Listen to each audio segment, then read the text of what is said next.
again to Seekers of Meaning, the podcast TV arm of Jewish Sacred Aging. We're very, very happy to have you, and we thank you for your time. And we welcome you here to what I hope and I'm sure will be a very, very exciting conversation.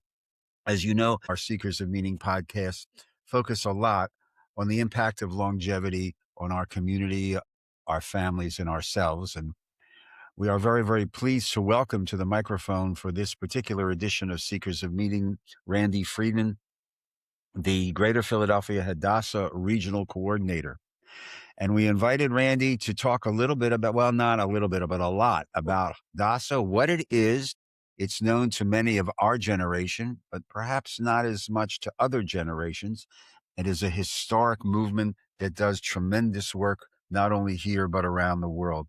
So Randi, thank you for joining us. Welcome. It's very, very nice to see you. I hope you're well. Thank you so much, Rabbi, for having me. Yes, like you said, Hadassah used to be the grandmother's organization. We were actually founded in 1912 by Henrietta Zold, who had a vision, and her vision has created 2 hospitals in Jerusalem. We are the only United States owned and run hospital system in Israel. It's a volunteer-led organization. We have approximately 300,000 volunteers throughout the United States, as well as we have about 25,000 men, because it's nice for a woman to have support in her work of volunteering. And Henrietta Zold also, during 1912, 1914, she began needing nurses, and the nursing school was created, as well as health clinics in Jerusalem, and then mother centers for the milking and to provide for the mothers. And that is actually still functioning today. But as our hospitals have become a beacon for excellence throughout the world, we have been rated number 1 we're actually up for a Nobel Peace Prize a few years ago because we serve everyone. Within our hospitals, diversity is in bold letters because it does not matter who you are, but we are there to take care of you from a medical standpoint. And we also have Youth Aliyah, which we still run to Mer Shveya and the Hadassah Nareem Youth Village. And that was a vision of Henrietta Zold's in 1933, really removing children out of Nazi Germany. And she was able to save over 1,000 children. And, through her work, that has continued, that we help truant kids. We help children through war, like for Ukraine. We brought children to stay on our village. They are educated. They are given responsibility. We have farming and different things for them. And then many of them graduate and go into the IDF and lead full lives. So, the research that comes out of our hospital, 50% of all grant money that is given out in the state of Israel is given to Hadassah Medical Organization because we deliver results. And the international contingency that we do have, that is not volunteer, but they are entrepreneurs that want to help to make a difference in what we do. And unfortunately, because of October 7th, coming out of the war, Hadassah answered, and we opened a state-of-the-art rehabilitation center on our Mount Scopus campus, and that is the Gandel Rehabilitation Center, which can hold 230 plus patients. And I visited. It is an absolute incredible environment, and our patients, so often they don't want to leave because of the care that is received. So it is an unbelievable legacy. And Henrietta Zold used to say, make my eyes look to the future, and what a future she created. Well, it's a fascinating story. Again, with one person's vision, one person's dream, that it becomes a reality that has literally, this is not a rabbinic exaggeration, but saved dozens, hundreds, thousands of lives, and put those and other lives back together. And I think it's important for people to understand one of the things you said, the diversity, the welcoming, the big tent of the hospitals. Where the two hospitals in Israel are where? They're both in Jerusalem. One is on Mount Scopus, literally on Mount Scopus, and Ein Kerem is in the center of Jerusalem. Since you raised it, I got to ask you this question because people, when you talk about Israel right now, questions always comes up. How has the work of Hadassah in Israel been impacted by October 7th and the war? Well, they went right to work. And, within hours of hearing, like with October 7th, staff immediately came running to the hospital. We opened up emergency places because we had to take care of patients. There was a parking garage, and that was converted within hours to be for emergency medicine, to open up a second ER. And, fortunately, our hospitals have dealt with trauma because of living in Israel with suicide bombers and all of the terroristic attacks over the years. But what really touched me, being that I am a nurse manager within mental health, is that Hadassah immediately opened up a mental health ER, because you cannot even imagine the trauma that all of our staff, Israel's only the size of New Jersey. So when you think about that, every one of our staff either knew personally or, within a couple people, someone who was taken hostage, or someone who was killed. Right. And then many of the staff got called up immediately within the IDF. So things changed and it was all hands on deck. And our staff, the head of our hospital, Professor Yoram Weiss, they come immediately, right? It's the cohesiveness, and they were on the phone with United States. Whatever is needed was done. All the things went into effect very quickly that we need to get the rehabilitation center when it recognized, like, this is something that's going to be needed. But the trauma alone, and we have on our staff amazing people that, they're part-time job is they're out in the field, and they were, air vacuuming trauma victims to our hospital. Everybody was no problem. The willingness to help another individual in our hospital is huge. And I've had the honor of meeting some of our grateful patients, and they said, thank God I went to Hadassah, because they knew, then they had a chance at life. Randi, what has this meant to you as somebody who is working in the health field? But how has this changed your soul? I had never been to Israel until I was 42. And, I had been in Hadassah and I went on a mission. And when I went within our hospital, it made me think that we are the Disney of medicine, because miracles happen here every day. And it makes me so proud to see and meet the patients. I'm from the United States. I go to Israel and they roll the red carpet because I'm a Hadassah member, because everything that has been provided to those people in the hospital, they know has come from the women in the United States who have worked tirelessly for years, and there's just a wonderful feeling. We reacted immediately. We have 4 floors underground that when I visited years ago and I saw they have 4 floors underground, and you don't think much of that. Then October 7th hit, and all of a sudden, we flipped the switch, and now your most critical patients are being transported from up here now to 3 floors underground. With the war with Iran, immediately, gigantic steel plates were put all around our entire hospital to keep the patients safe. For me, being a nurse, I was blown away by, you go to the ER and you talk to the ER staff and you say, oh, what's your ratio for patients? Because that's something you hear in the United States a lot. Oh, the nurse can only have X amount of patients. And when you hear, oh, I had, 15 patients, and you're just like, what? And they line up beds, head to foot, and it goes around the entire ER. It's just unbelievable. And you don't hear any complaints. The staff is just, they love what they do, and that resonates. So it's just, I feel very proud. I feel very proud for the work that we do not only medical, but the research. I mean, we're working to eradicate things like Parkinson's, MS, things that have been plaguing people for so long. The medical breakthroughs that come out of the Hadassah Hospital that we see, it's a shame they're not always shared as much with the United States as they need to be. And I think that's what, trying to get younger voices in, we've done a lot now in the United States with advocacy and using our voice to stand up for United States and Israel relations, right? Because that's something that is, a lot of tension for many people. And unfortunately, there's a lot of Jewish people who are torn with that.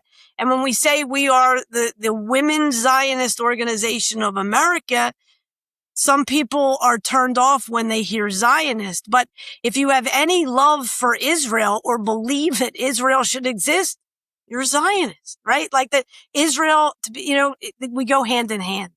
But I feel very proud. I feel very, very proud. And when I go to our hospitals, it just like bubbles over, Obviously, this has been a life-changing event for you, this involvement. And I'm glad you mentioned the research and development. I remember when I was younger, you would read about the R&D stuff coming out of Hadassah hospitals and how important it was and how, in many ways, frontier, if that's the right word, frontier medicine. Yeah. But I want to also ask you, because you alluded to this, the word Zionism now is become totally politicized. Yeah. Oh, yeah.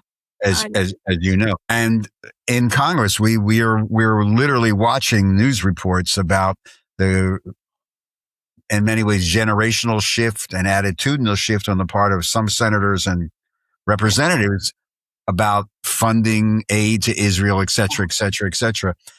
How are you as an organization, nationally and locally, dealing with what is very, very palpable right now in society?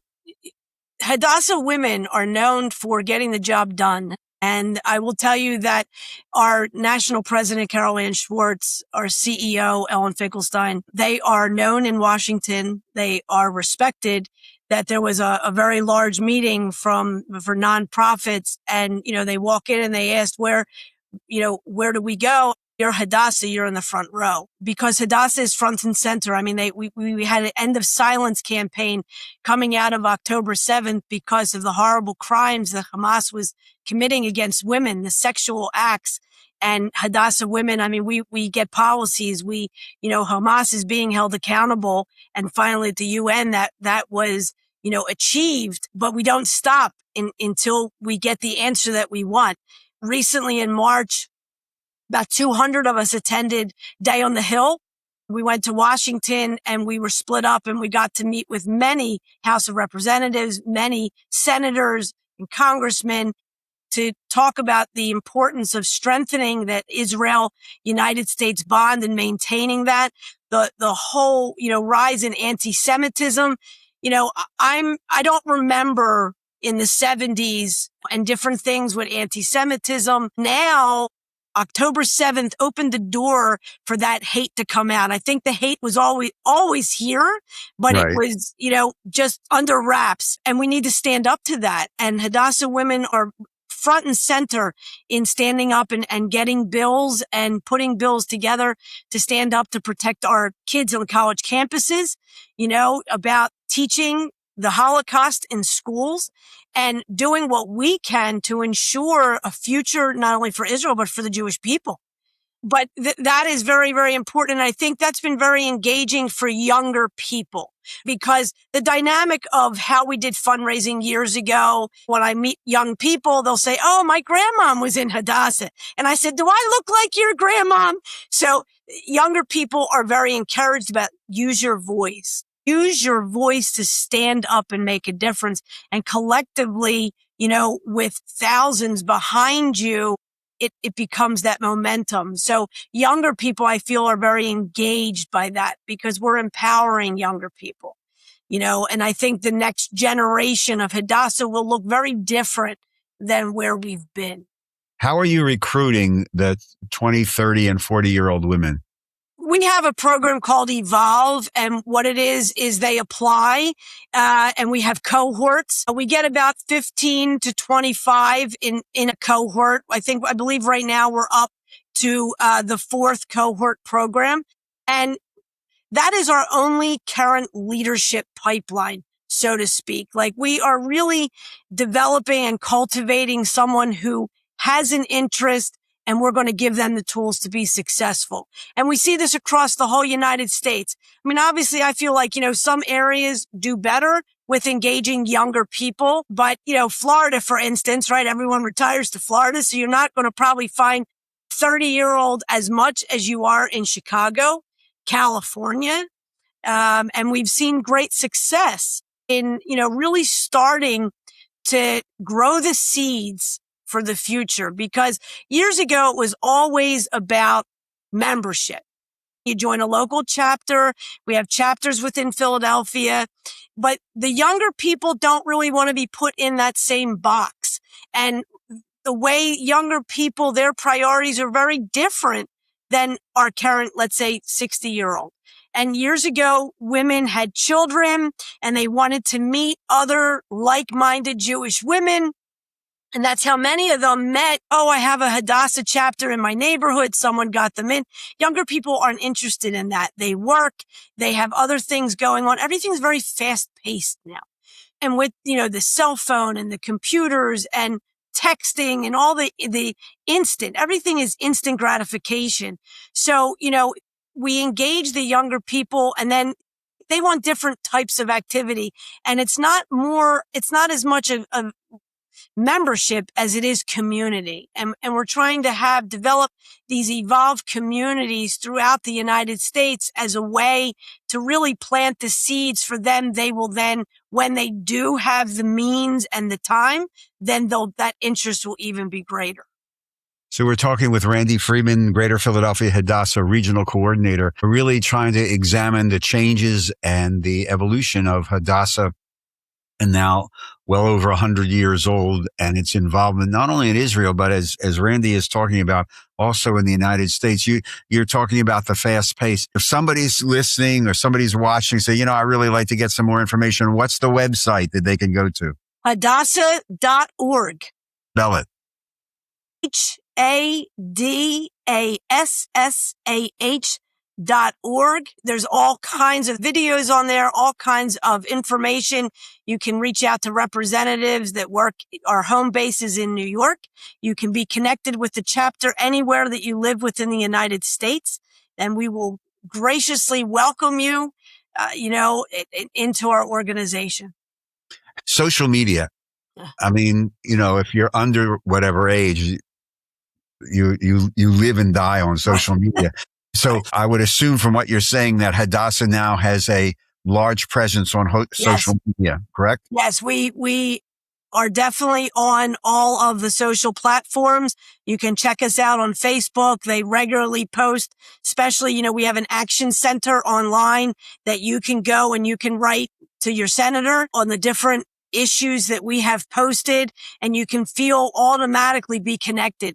We have this incredible magazine, Hadassah magazine, which is, I don't think I've ever read a magazine that is so comprehensive with the amount of high level articles that are placed in that. And a yearly membership is only $36. Only $36, which is nothing. When you break that down over the course of a year, you can't even get a cup of coffee per day, right? Yeah, it's just a couple of gallons. Right? I can't even fill my tank on $36, right? So, but for $36, you gain membership to this amazing organization, plus you get the magazine for free. We have podcasts on so many topics, especially women's health and things really that are of interest. We do a lot of live interviewing with authors. We are having our conference, God willing, in October in Israel. And that is always a wonderful time because we really just go and just to visit the hospital in itself, it's amazing. You mentioned advocacy. I want to just say, because you just touched on something there. How involved is Hadassah on women's advocacy? You mentioned women's health, but I would imagine that you were somewhat involved with the whole Roe v. Wade issue, the abortion issue, because it does impact women's health, women's choice. Talk to me a little bit about that advocacy program. We have a whole advocacy department that works, and they devised bills that we then took out and we contacted across the United States to stand up again any opportunity that we could. We also do, since the land of Zoom started, we actually had the opportunity to virtually meet, and we have been doing so quite frequently just to get that message out. And when, we had legislation that needed to be passed in the different bills, but we like to educate the lawmakers as well. So, it's a shared democratic value. We are bipartisan, 100% bipartisan, and that's very important. We walk down the middle of the line, and when something is right, then we stand up for that, and irregardless of where you sit. The women's health research funding, the global health funding, as well as healthcare equity has been really top focus, and something that even when we met in March, we came with our agenda, and we always come with our agenda and really ask, can we get your support? And then we follow up. We don't just say, they're not just going to say, oh, Hadassah was here and then they left. You'll be hearing back from us. And, after a month, okay, here, let's send these back out. And any opportunity that we have, we really, go to work, write the bill, and then get support so that we can get things passed. The fundraising aspect, because that's really at the heart of what happens at Hadassah here in the United States. It's a $36 to join a local chapter. Yes. And I can find out those local chapters by going to the website, hadassah.org. Walk me through some of the other ways that you fundraise. Well, each region, we have different events. And again, years ago, it looked very different. They might have a speaker. They might have a game day, and it's not a cookie cutter. And so throughout the United States, it was, oh, my chapter likes this. I know a chapter in Philadelphia, they run Broadway shows because they have 54 people that will immediately give a lot of money to get on a bus. They want to be entertained. But then I have another group that they want to bring speakers to be educated. So, and we're really trying to move toward donors and to really cultivate our donors because, I remember years ago meeting somebody and saying, oh, well, we have this project or this project. And they said to me, all you had to do was ask me. So I try to hold conversation with anyone I meet about the wonders of Hadassah and what we do from the medical standpoint, from helping children. And often you'll run into somebody that says, oh, well, can I give? The war effort. I mean, I was with a group of people and I was telling them about, how we turned the hospital immediately, closed the top, went to the bottom. Somebody hands me $1,000 check. And so it looks different depending on where you are in the United States, but we just had a very large education day here in Philadelphia from the region. And the focus this year was on mental wellness, and it was trauma and resilience, because coming out of October 7th, the Jewish people, Israel alone is the resilience of the Israeli people just blows me away. To live in an environment that you are attacked, and they've been attacked for many, many years is, but to the magnitude, and they come in and out of the bomb shelter, right? How many times a day? And you say, oh my God, my nerves would never take that. I don't know how could I live like that. We have no idea here, but the resilience, and then with anti-Semitism, trauma affects each one of us differently. And it was amazing to me that how many people came up to me after Education Day. I had a moderated panel discussion with a psychologist and a mental health nurse practitioner. And they said, today was amazing. I felt like you were talking to me. Mm-hmm. And I'm like, wow, that was the intent, right? Because we all have problems. We all have issues. You can't just all put it in a box, but we need to address it as a community and say it's okay to stand up as a Jew. Hadassah was helping with that. And, I've been doing more this year, especially sending out every 2 weeks a mental health message, because people need to stop and breathe. And anxiety is okay as long as it's not affecting your daily life.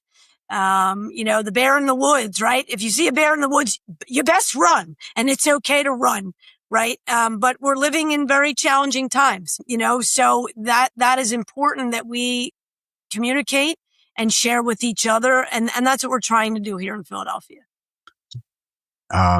There may be a young woman listening or watching this because she heard about Hadassah. What piece of advice would you want to send out to these individuals based upon what your experience? I would say that this is no longer your grandmother's organization. We need you to move us into the future. The future will look different, and you will help us pave that way. But with you, we can continue to provide medical miracles, provide the excellent care, take care of these youth that so need us, and use our voice to help make a difference and a change, and to keep us going for many, many years to come.